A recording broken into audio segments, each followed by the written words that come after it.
We're officially right around the midway point for 2023, so I've put together a top 5 budget-friendly shoes to send you into the summer right for indoor and outdoor courts. But all shoes have to be $100 or less, so let's get it started with number 5. The first shoe to make the cut, and starting off the list at number 5, is conveniently the Under Armour Spawn 5. Now, quick note, some of the shoes on this list, they dropped very late last year, and I didn't get a chance to play in them to include on a 2022 list, so they just kind of rolled over onto this list because that's whenever I was able to review them. Not this pair, though. The Spawn 5 did release around like late February with the retail price of $100 even, making them barely eligible for this list, and it's a pretty basic-looking Under Armour model. I do like the rise of the midsole and like the silver metallic touches on the shoe, but honestly, it's not one of my favorite models just whenever it comes to like the appearance alone on this list. So I'm not going to spend much time there. We'll just kind of go straight into breaking these down. So now getting into more of the performance features, I'll start off talking about the cushioning setup. And the Spawn 5 is going to be using like this UA Micro G midsole that is meant to provide a responsive feel underneath your foot and complete control just to go around on the court. And then along with that is going to be a cushioned Achilles pillow that provides ultimate heel comfort and containment. And then there's even going to be more. Like in the back of the shoe is going to be this die cut open cell foam sock liner that is going to be there for like enhanced step-in comfort. And that's, more so basically the way Under Armour lays it out for you just on their website. So whenever talking about the cushion, like overall quality for how they perform, I'm going to be looking at these shoes while factoring in their retail price. Like you won't see a shoe on this list that's going to be as comfortable as something like, like the LeBron 20, the Melo Ball 2, anything like that, because cushion is like the biggest, or like, I want to say the most noticeable feel whenever it comes to basketball shoes, where you can like tell that difference in price. Like traction and support, that can be nice on any model depending on what the upper and the outsole is made out of. But whenever it comes to cushioning, I feel like it's always a little bit harder to get that right, because the more cushioning tech that you include, the price is generally going to go up. And I guess that was just kind of give you a little bit of my thought process on how I look at these shoes. But cushion is going to be pretty average on this first model. The Spawn 5 feels nice, but you don't have a ton of cushioning underneath your foot. The padding is, and the heel is pretty nice though, I will say that. And these still feel like more soft and responsive. I wouldn't say they're very firm. The insole isn't too firm anyways. And then there's honestly another Under Armour shoe on this list that's going to outplay these whenever it comes to cushion. And that's kind of what I expected, but it did surprise me with the durometer reading. These were reading as low as a 32, which is going to be, a lot softer than average whenever it comes to a basketball shoe. But I mean, we use that tool more so just to test out the stiffness of the midsole. That, of course, isn't always going to translate to how they feel on the court. But now moving on to the materials and the support. The upper is going to be made out of a lightweight and breathable mesh with some TPU overlays for added durability. And it's easy to see the mesh represented on the tongue, kind of ranging down where you have those holes. And that contributes to help keeping these on the lighter side, weighing only 408 grams for a size 10.5. And that's pretty light. I'm personally always a fan of shoes that aren't just too heavy, because it feels like you can just move around a little bit easier. But as always, with lighter shoes, you do want to see some like support features to kind of go along with that. And the Under Armour Spawn 5 does have this half booty design with traditional lacing for better lockdown. And honestly, to be straight up, there's like no reason that the only reason that this shoe made number 5 on this list, I've only played in 7 models that would have been able to qualify, so it wasn't really that hard of a list to make, midway through the year, of course. I would expect these to probably get balanced by the time I circle back and do this at the end of the year, because the support's not bad, but you are going to have some minor slipping. It's not as much compared to the next shoe on this list, where you got like major heel slip going on there, just to kind of foreshadow that. But I mean, finishing off with the traction, that is arguably going to be the highlight of this model, and it probably is. Like, I'll give you a shot at the pattern first, and that just looks like some organized chaos. You're going to have some straight lines turning into curvy lines surrounding more straight lines, and the colors might make it, a little bit trippy. But as far as the materials go, the Under Armour Spawn 5 is going to be using a rubber outsole with some like what Under Armour calls this organic traction pattern, whatever that means. But that rounds off into a shape that, I mean, it's meant to allow you to have like more freedom of motion just for like quick cuts and stuff like that. But if they wanted you doing that, they should have made the heel counter a little bit more secure, in my opinion. But the traction is, like I said, probably the highlight of the shoe. You wouldn't be able to tell it from the squeak test, though. I mean, these things make, almost virtually no noise on the court, but they do have some bite. And I wouldn't say it's the stickiest model. I wasn't really expecting it to be, but at the same time, I did slide a little bit on my first traction attempt whenever we were recording. Then even doing it again, I slid a little bit more, or I still slid a little bit at least. So you are going to have some minor slipping, but it's almost been a year since I cleaned off that court. I think it's, it's definitely overdue. They need to wax it, because altogether, I did not have like a bad traction experience in them, the couple of times that I played. But to finish off with sizing, I went true to size, and that's probably what I'd recommend. It's not going to be the best shoe for wide footers. These do hook above your foot a little bit, but they still leave you about a thumb's width left over for the length. So overall, I actually said this in my initial review on the Spawn 5. This is my first time checking out a shoe in this line. Like, I didn't play in the Spawn 1 through 4, so I can't speak on how they played compared to those. But for $100, aside from the minor heel slipping that, really only comes with, those quicker bursts, it's not a bad shoe to play in, which does land them at number 5 on my list. Keeping us rolling at number 4 is the newly-ish released Adidas Trae Unlimited. This is Trae Young's first budget-friendly shoe, and they dropped early on in the year, I want to say sometime around January, with a retail price of $95. Another shoe that's barely making it, but this was a fun shoe to get in, and I'd just like to check out. Like, the 3 stripes on the toe box, they remind me a lot of the Trae Young 2 from his signature line. Then you're going to have more of a funky design if you look at these from the side, but the heel is going to have like some KD15 vibes to it. But now we'll go ahead and get straight into the performance breakdown, and we'll start off with the cushioning. So the Trae Unlimited is going to be working with some bounce midsole for the cushioning setup, and that is meant to give you just, more of a bouncy feel, kind of like the name implies. But at the same time, it is meant to be more responsive, give you more of a responsive feel in general compared to something like Boost. But you could easily mistake this for Boost cushioning tech, because the cushion is an immediate positive from the second that you put these on, especially for a budget-friendly model. Like, this is one of those shoes that kind of transcends the budget-friendly feel. That word choice might be a little bit, over the top, but I mean, it's between these and the first shoe on this list. Whenever it comes to comfort, like, they're going to be a tier ahead some of those other models. But the cushion is noticeably just more dense underneath your foot, and the sock liner is going to be way more plush too. Like, that's a few of the things that I did like from this feel. And the durometer, using our durometer reading again, they were reading a touch higher at 28.5. That's still going to be right about average for basketball shoes, but that also just kind of goes to show that you can't really rely on the durometer reading for how the shoe is going to play. But getting into more the materials and the performance side, that's where some of the flaws start to show up. So, I mean, most cheaper models, they're going to tend to struggle in at least 1 to 2 of like the major 4 or 5 categories that I cover whenever you're looking at a budget-friendly shoe. So the upper on the Trae Unlimited is broken up in a few different ways and has a few different materials being used. So if you look at the toe box and kind of running up the shoe a little bit, that's going to be more of a mesh feel with some holes kind of filled in there to allow your foot to breathe. And then if you look at these from the side, they also poke some more holes into that spot. That's going to be more of like a fake leather, just like a cheaper feel to that spot. And then of course in the heel, you're going to get more of a filled in design. So from the front, with these being like have that mesh feel and the holes, you would expect these to maybe weigh a little bit lighter, but these still weigh in at 464 grams for a size 10.5. And that's not light enough to be, considered a light model. It is around the same weight as like, some of the other shoes that he has released. But my biggest issue with this model wasn't the support in general, because the side to side, it feels really secure. There's honestly no movement there. They saved all of that movement for the heel. And that's kind of tough, because of the Trae Young 1, 2, and now the Trae Unlimited, all kind of had shaky support, but especially around the ankle. And you can lace these up super tight, and that does take some of that away. But it is something that I had to point out, because you do have some noticeable kind of slippage there on this model. But to finish off with the traction, taking a look at the pattern first, in the back half, you're going to have more of like a traditional herringbone setup with those arrows.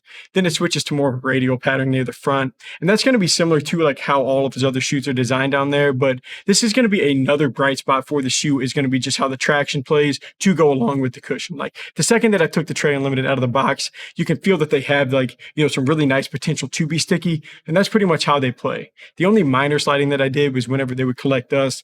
But that doesn't happen at like an alarmingly fast rate compared to other shoes too. And our squeak test kind of backs that this time. These were making a lot of noise on the court, and the rubber outsole is very durable, and the grooves like feel deep, which is going to make this a really nice outdoor option. And I'd honestly recommend like pretty much every shoe on this list for an outdoor option. I kind of stated that in the title. But finishing off with sizing, I did go true to size, and that was a perfect fit for me. This is going to be a little bit wider than the Spawn 5, so you're still going to get that same like half thumb's width left over for the length. So, I mean, the heel slippage being noticeably worse than the other model, than the Spawn 5 at least, that this shoe had to make up some ground with like the cushion and the traction to become like a solid shoe. And that's exactly what they do. I mean, super comfortable with that killer traction is going to be all for $95. That's what lands him at number 4 on this list. Coming in at number 3 on my top 5 budget-friendly shoes of the year so far is the Puma Court Rider Chaos Slash. Man, that name just keeps on going. But as the name implies, this is sort of an extension to the Puma Court Rider line that has been out for a while now. The Chaos Slash is like a different variation that dropped sometime in March, but I didn't actually get to review them until April. But this is another shoe that is barely going to qualify for the list with a retail price of $100. And that does happen to line up with the actual Court Rider 2.0 model. And I like this shoe. I like that shoe as much or better than these, but I mean, they dropped last year, so can't really make the list. But when it comes to appearance, this is probably my favorite shoe on the list. The Chaos Slash model came with like a new little logo, if you want to call it that, kind of shows up on the heel of this shoe to make what looks like an S, but in reality, it's just like two Puma logos kind of like flipped on top of each other. I actually really like that. I think it looks clean. Kind of reminds me of like the Way of Wade Son of Flash that just came out too. Has that like lightning bolt kind of spot that they have. A similar design, but I guess it's more on the side of the shoe. Anyways, this electric peppermint colorway is really nice too, but now I'm just going to leave that behind. We'll get straight to the performance, and we'll start off with the cushioning as always. So these are going to be using some Pro Foam, which is just a lightweight EVA designed to like cushion your landing and propel you on to the next step. And cushion is probably like a spot on the shoe that is probably the spot on the shoe where they feel the most average. Like it's not going to be as much as like as soft as the Trae Unlimited, but I mean the Under Armour Spawn 5 just to compare, they're probably a little bit softer than that. But the padding doesn't stack up just as well compared to some of the more recent Puma shoes too, like the LaMelo Ball 2 TRC Blaze Court. I wouldn't say they're quite as soft as that, so they're kind of a victim of their own success. But using our durometer to check out the midsole, these were reading at a 40.5. That's on the slightly more firm side, and I guess in this case it kind of paints, a pretty good picture for how they play. The surrounding padding isn't going to be bad on this model either, but the cushion's just not going to blow you away. So now moving on to more of the materials and support. The bulk of the upper on the Chaos Slash is going to be made out of a performance mesh upper. You can actually see kind of all the holes covering, most of the shoe, like from the side, along the side of the shoe, at least anyways, with the lighter material making up, what's being used in the front half. So I figured these would end up being extremely light. They felt honestly pretty light in hand, but they ended up being more just average with the size 10.5 weighing 460 grams. Honestly, though, that's right on brand for Puma, though. They don't make a ton of like super light models. That's where a lot of their shoes kind of sit in that not heavy, but like not light range. But I haven't really had any struggles when it comes to Puma with support. And that kind of continues on the same here. Like the lateral containment is going to be great. You can actually see the laces running through that darker blue overlay. So, I mean, keeping your shoes tight, that should like eliminate any of that movement, especially from the side to side. It'll keep it to a minimum. But I mean, the Puma logo also acts as an overlay to kind of help keep your foot from just slipping outside of the model. I will say the one spot that I had a minor concern with was the heel. My foot would slide occasionally, but it didn't slip all the way out. It would just, move a little bit. And I had them all the way laced up to the top too, but honestly, it hasn't been an issue yet. Just something I did want to point out. But wrapping it up with the traction, the pattern is actually pretty sweet here on these. If you look close on the outer side, they were able to find a way to like create that herringbone pattern by actually just using some Puma text over and over. So I actually did like that. But for the materials, the Chaos Slash is using Puma's high abrasion rubber outsole. And once again, Puma just knocks it out of the park whenever it comes to traction. That's definitely going to be the highlight for this model. The Chaos Slash has some crazy bite on the court. This is another shoe that just doesn't make a ton of noise, but that just doesn't have anything to do with how they actually play in this case. I even felt like they didn't collect as much dust on this court, which needed to be cleaned. Like from what I could tell, they were doing a really good job at just staying consistent for you. But to wrap it off with sizing, I did go true to size. And honestly, I haven't had to do this in a while, but I would recommend going a half size up. They do squeeze your foot a little bit. That doesn't tend to bother me, but it is a little bit more noticeable. So I did want to say, or at least put that out there. You might even be able to get away with a full size up if you prefer, extra room to play in. But overall, the Puma Court Rider Chaos Slash rounds out to be a really solid model. I mean, Puma shoes always tend to be good to great. Right now, from like my experience playing in them, these are going to lean a little bit closer to good, but still a lot to like for the price, which is what gets them a spot at number 3 on the list. The runner-up and coming in at number 2 is the Under Armour Lockdown 6 that I forgot at home today. So it's not going to be on the table, but this is just another one of those lines that I had never played in. I didn't play in the 1 through 5s. This was my first time checking out this Under Armour shoe line, and it did not disappoint. Like, I'm kind of cherry picking because I do think these released like at the very end of last year. I want to say, I could be wrong. Maybe they kind of dropped in January, but I know I didn't get around to reviewing them until a few months back in March, but this is hands down the cheapest shoe to make the list at only $70. And that's one of the cheapest models actually that I've ever played in before. And I really do feel like the look reflects flex that a little bit. It's not too much going on with the design here, even if you want to compare it to the Under Armour Spawn 5 from like the first shoe on the list. But we'll just go ahead and leave that alone. We'll get straight into the performance side. You know where we're starting with at this point. We'll get straight into the cushion. So the Under Armour Lockdown 6 is going to have some plush foam sock liner. It's meant to give you increased underfoot comfort. And along with that is an EVA midsole that delivers a lightweight and responsive feel or responsive ride. And that's kind of the way that Under Armour kind of breaks it down for you on their site. And I mean, that's missing a lot of cushion features. No UA flow, hover. There's no micro G. There was even in the Spawn 5, just plush foam. So this is still like the cushion's going to be right on par or better than a lot of other shoes on this list, you know, leaving out the Trae Unlimited and the next shoe that we're about to hit on. But I want to be clear, it still feels pretty budget friendly. It's not going to be super dense padding under the foot, but the heel actually does have some nice cushion in there. And the sock liner is going to be more plush, kind of like Under Armour would say. And that's just like the surrounding parts of the shoe. I did think it felt nice there. But using our durometer to check out the midsole, these were reading at a 40.5. And again, that's going to be, you know, pretty average, a little bit on the more stiff side, but not by a lot. Cushion is going to be nice though. I still wouldn't call it the best feature on this shoe though. So moving on to the materials and the support, the upper is going to be made out of a leather material with mesh panels adapted for breathability and comfort. And you can actually see there's like a difference between the filled in portion covering like the toe box and most of the upper and the tongue. The tongue is going to have like those patches on the inner and the outer side of the shoe. And that's going to be made out of like this mesh material. The leather portions aren't really going to help with the breathability much, but I mean, sometimes it can lead to the shoe being heavier too, but these actually do check the light box, weighing 394 grams for a size 10.5.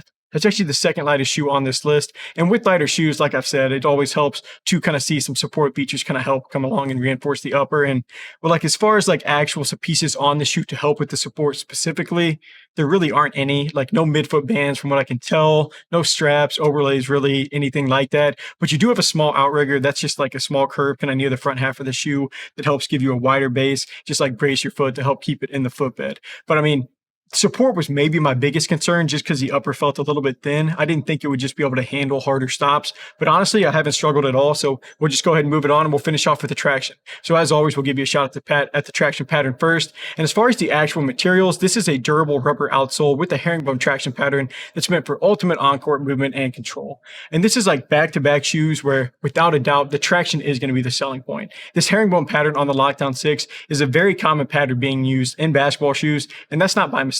Like I feel like this setup plays a lot better than some of the, you know, more randomized ones that are out there. And I guess these are technically like split half herringbone and half new. Who knows what the heck is going on that other side. But I mean, they played really great and we didn't get the most noise that we've ever had coming out of our squeak test. But I mean, there is a ton of bite to this shoe, a lot of bite, I'll have to say anyways, on the court. And like, they just have a really nice feel. So moving on to sizing, I did go true to size and the width is going to be standard. I wouldn't say it's like too wide or narrow, but the length allows for a little bit of extra space. I'd say like at least a thumb's width. So if you kind of prefer a more snug feel, you may want to even test out going a half size down.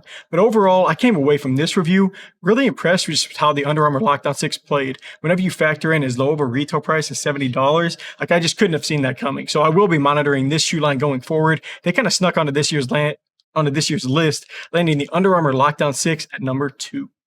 Capping off the list and coming in as my favorite budget-friendly shoe to hoop in from this year is the Jordan 1 Take 4 that I also forgot at home. I'm so sorry. But this is part of Russell Westbrook's budget-friendly shoe line with Jordan Brand, the 4th model to release from it, actually. And, you know, this is just another one of those models that barely made the cut with being $100 at the retail price right there at that cutoff. But they're also just made the list because it's another shoe that I'm kind of borrowing from last year. I think that they may have dropped like at the very end of it. And maybe they did release in January, but I wasn't able to check them out until like the end of January, maybe like early February this year. And they were just too good to leave off. Like this is another shoe that has a pretty cool design whenever it comes to the appearance too. But I only really wanted to draw out one thing before moving on. Me and Chase kind of talked about this a little bit in our first impressions for these, but the 1 Take 4s have this like toe drag section placed near more of like the center of your foot. And it's less on the inner side than you would see it like most commonly on basketball shoes. And Russ does a lot of toe dragging whenever he does his little like hezzy stutter step thing on the way to the hoop. So I thought that was a cool piece with it put on there. But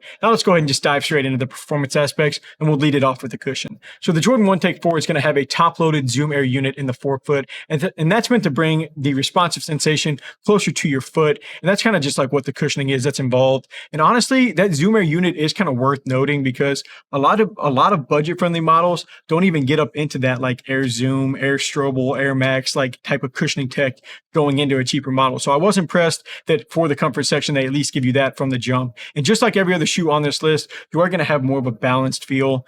Like sometimes whenever it comes to Nike and Jordan, the front half of the shoe can get some extra bounce or spring, but I didn't feel that in this model. Still, like I said, the cushioning is going to way outplay a budget-friendly line or a budget-friendly shoe in that price range, just like the Trae Unlimited did. But using our durometer to check out the midsole, these are reading at a 40, and a lot of shoes kind of sat in that range over this entire list, but that just further proves it.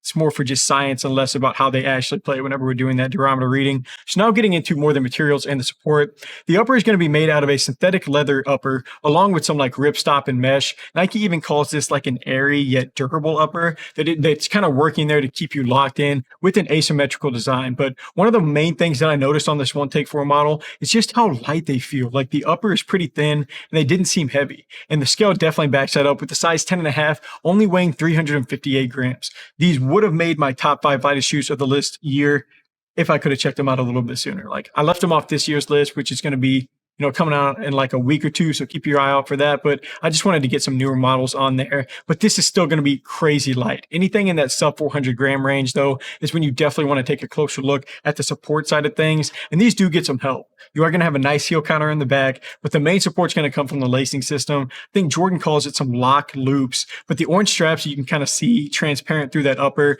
They're staggered a little bit, but tightening those laces really allows you to just feel the those straps wrap over your foot and just make you super secure. And without that piece, I'm not sure how well these would hold up, because even doing some harder cuts and movements on the court, the upper does like have a tendency to want to move, but the straps like fight back against that and do a really good job just to help keep everything like intact. So a lot of positive things to build off of heading into the traction, and there's no slowing down there. So the Jordan 1 Take 4 is going to get another herringbone outsole pattern that is meant to provide ample traction. So unlike Russ's main shoe line, these have like a nice organized pattern. Like that's not what his have been looking like. And it's kind of rare that a budget-friendly shoe is going to outperform like a main shoe line whenever it comes to certain categories. But I feel like the traction does. I can't lie. Like these have much better grip than any of the Why Not shoes that I've felt. Aside from like maybe the 6s, the ones that just came out, they're pretty nice. But traction is honestly my favorite part about the 1 Take 4, and that's saying something. Like these are sticky, and doing our squeak test, they don't even really make too much noise, but it is there. And I haven't had any issues with like slipping in them so far. The traction's been very consistent. They do collect some dust, but that kind of comes with the territory of stickier models sometimes. And this is another one of those just perfect true to size fits whenever it comes to the fit. Like it's not going to be too narrow, but you are going to have about a thumb's width left over whenever it comes to the length. So out of all the shoes that I hit on today, I mean, the Jordan 1 Take 4 is just simply the most complete. Like comfort's going to be as soft as a Trae Unlimited. You have good support, just like the two Under Armour shoes that we checked out today. Traction's going to be killer, just like the Puma Chaos Slash, but it's all wrapped up into one model, which is what makes what should be the Jordan 1 Take 4 my top budget friendly shoe to play in from 2023 so far. I know that was a lot, but thank you guys for taking some time to watch. Feel free to throw us a follow or a sub if you like this video. And if you're interested in buying any of the shoes that I hit on today and you want to support our channel, just click the links on screen, or we are going to have links down below or in our bio. So feel free to check those out. But that wraps up this review. Till next time, I'm Landon from Shoewear. Peace.